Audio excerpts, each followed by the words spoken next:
The year is about 1992. You're in a school library in Luton, and around you, kids are doing what kids do in libraries. Everything except reading. But you're not paying attention to any of that, because you've just turned a page, and there it is. A console that looked like it fell out of an arcade and landed in a magazine. Gold and black. Impossibly beautiful. The Neo Geo AES. A home console that plays arcade games perfectly. Not almost, not close enough, perfectly. You look at the price, you close the magazine. Some dreams announce themselves quietly. They don't shout, they don't demand. They just sit down somewhere inside you and wait. Patiently. For as long as it takes. My name's Dan. I've been gaming for over 40 years. And this is the story of the one that got away. And why 30 years later, I finally went back to get it.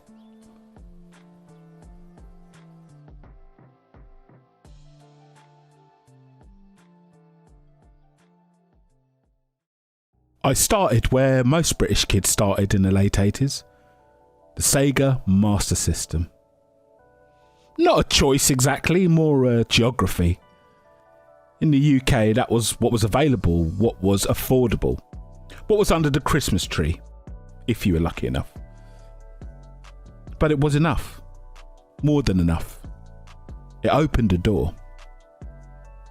Then one day, walking through town, I stopped outside the shop window, Curry's, and there it was. The Sega Mega Drive. Sitting behind glass like it was daring you to want it. I wanted it. And somehow, I got it. What followed were some of the greatest gaming experiences and gaming years of my life. Streets of Rage 2, Sonic 2, Street Fighter 2 Special Champion Edition. That game in particular was everything to me. Not just a game, a standard, a benchmark. The closest thing to the arcade that I believed was possible in a living room. I believed that right up until the moment that I didn't. It was an ordinary day in the school library, gaming magazines on the shelf, which felt slightly miraculous in itself.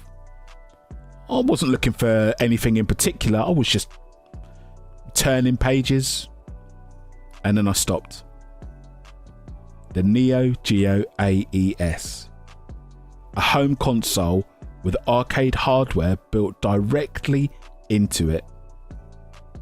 Not inspired by arcade games, not based on arcade games. Arcade games running perfectly at home. The price made my stomach drop, but the damage was already done.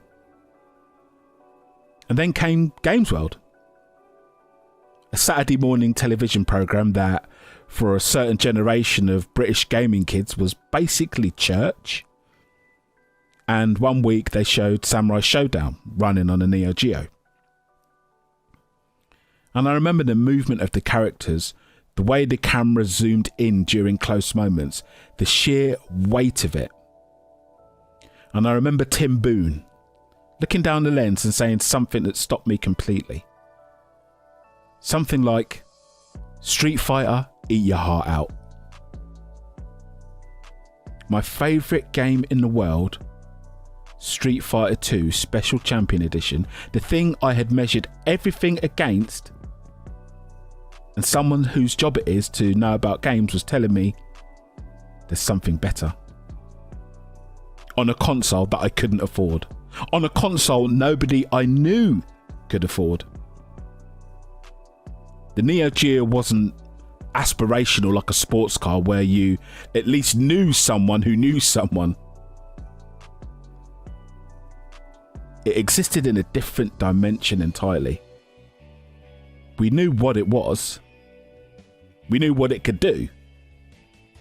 And we knew with absolute certainty that we were never going to own one. And some things you make peace with. You file them away quietly under things that weren't meant for me, and you move on. I moved on.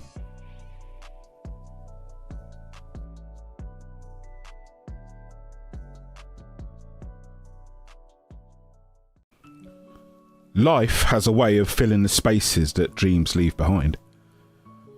After the Mega Drive came the Mega CD, then the 32X, then the Game Gear, the Saturn, the Dreamcast. I followed Sega everywhere they went. Every format, every experiment, every glorious mistake. I was loyal in the way only a certain kind of gamer understands. Not because every decision they made was right, but because Sega was mine. When Sega finally stepped away from hardware, I didn't go to PlayStation like everyone else. I followed the DNA. The Dreamcast had Windows in its bones, and when Xbox arrived, it felt like the natural next step. Same family, different name. And through all of it, every console, every generation, every late night gaming session, the Neo Geo sat quietly in the background of my mind. Not forgotten exactly, just filed. Filed under things that weren't meant for me. Then something happened that felt like closure. The games started arriving on Xbox Arcade and various other formats. You know, Metal Slug, Samurai Showdown, King of Fighters, for sometimes a few quid each. The games I'd watched through a television screen as a teenager were suddenly in my living room. And I told myself, that's enough. I'm kind of experiencing the Neo Geo I've always wanted to. But it wasn't enough. As the years went on, it kept gnawing at me. I want the full Neo Geo experience. See, there's a difference between playing the game and experiencing it the way it was meant to be experienced. The Neo Geo wasn't just software, it was hardware. It was a specific weight in your hands, a specific sound, a look, a ritual of the giant cartridge and controller that no digital download on a modern console could ever replicate. I knew that. I just chose not to think about it. So I stopped thinking about it. Years passed, gaming moved on, I moved on. And the dream of a Neo Geo stayed filed away, quiet and patient, exactly where I left it.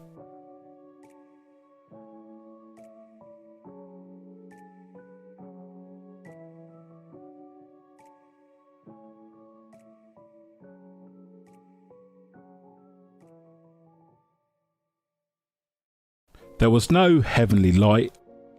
It did not descend from the clouds surrounded by angels and the sound of trumpets.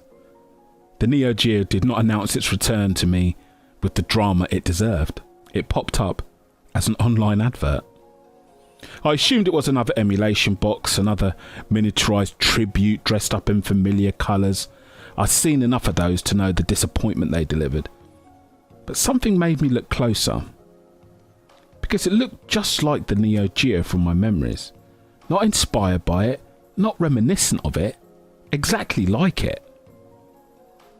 And the closer I looked, the harder it became to file it away again. Because this wasn't a tribute, this wasn't a compromise, this was SNK saying, we know what we built, we know what it meant, and we're bringing it back properly. I told myself no several times, practically, rationally, sensibly. I told myself no. I'm looking at the Ultimate Edition. I'm seeing the price. No, do not do it. But here is something that happens when you get older. the reasons to wait start running out. Life has a way of reminding you that time is not the infinite resource you assumed it was when you were 14. The things you keep filing away under someday have a habit of never arriving. I gave it a day or so, and then I looked at it again. Not the specs, not the feature, just the design. It looked exactly like a Neo Geo AES, not a miniaturized tribute, not a modern reinterpretation, the real thing, rebuilt, sitting there on the screen, looking like it had walked directly out of 1990 and into 2026 without apology. 30 years of quiet acceptance made a decision before my sensible brain could stop it. I brought it. The Ultimate Edition. And in that moment, the exact moment the order confirmed, I felt something I hadn't expected. Not relief, not guilt, not buyer's remorse. Joy. Pure and simple. The kind you don't manufacture, the kind that just arrives. I found myself consuming every piece of Neo Geo content I could find. The history, the games, the culture, the stories.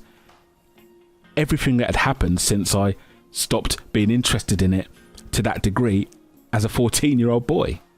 There was always a fleeting sort of interest and curiosity about the system as life went on, as I grew older as a gamer.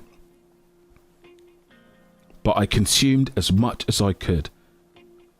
The culture, the stories, and somewhere in that rabbit hole a thought arrived that surprised me. The stories have been told, but not all of them have been told in the way that they deserve. Not with the care and the depth and the respect that this platform earned. So I'm going to tell them. I want to be clear about what that means. Because there's something about Neo Geo culture that has always quietly bothered me. The Neo Geo has a collecting problem. Beautiful hardware sitting in display cases, cartridges worth hundreds, sometimes thousands of pounds, lined up on shelves, never touched, never played, purchased, photographed, admired, shown off on YouTube, and that's it. And I understand the impulse, I do. These are objects of genuine beauty, but I come from somewhere different, and I'm hoping that can be reflected when I talk about and show myself playing and beating these games. I come from the arcade era, from the culture where you put your coin on the machine and you waited your turn, where playing well mattered, where finishing a game, clearing a stage, chasing a high score, that was the point. That was always the point. The Neo Geo was built by people who understood that, who believed the game itself was sacred, not the box that it came in. So this channel, Neo Geo Reborn, exists for people who feel the same way. The channel's not really focused on collecting. It's not about what things are worth or how rare they are or how pristine the label is. It's about the games. The art of the games. The craft of them. The history behind them and the joy of actually playing them. Properly, deeply, the way they were meant to be played. Lights off, controller in hand, the rest of the world completely irrelevant. That feeling you had as a kid seeing the Neo Geo for the first time. That wonder, that excitement, that's what this channel will chase. Every single episode. Their development, their designers, the decisions that shaped them, the culture they came from, and the legacy they left. The kind that takes a bit of time to put together because it deserves time. And all of it, every frame of gameplay you see on this channel will be played on real hardware unless indicated otherwise, on the AES Plus. Because these games deserve to be seen the way SNK intended them to be seen. Not approximated, not emulated, but experienced. From someone who grew up playing these games in the arcades, not to show off, but because playing them was the whole point. Finishing them mattered, because chasing that score, that perfect run, that moment where you and the game understand each other, that is what gaming actually is. And that is what this channel is. Neo Geo Reborn. It exists because a 14-year-old kid turned a page in the school library and saw something that never let him go. Because 30 years is long enough to wait. And because some dreams are patient enough to outlast every sensible reason to abandon them. So to that kid in the library, the one who saw something impossible and couldn't look away, one day, the Neo Geo will be yours.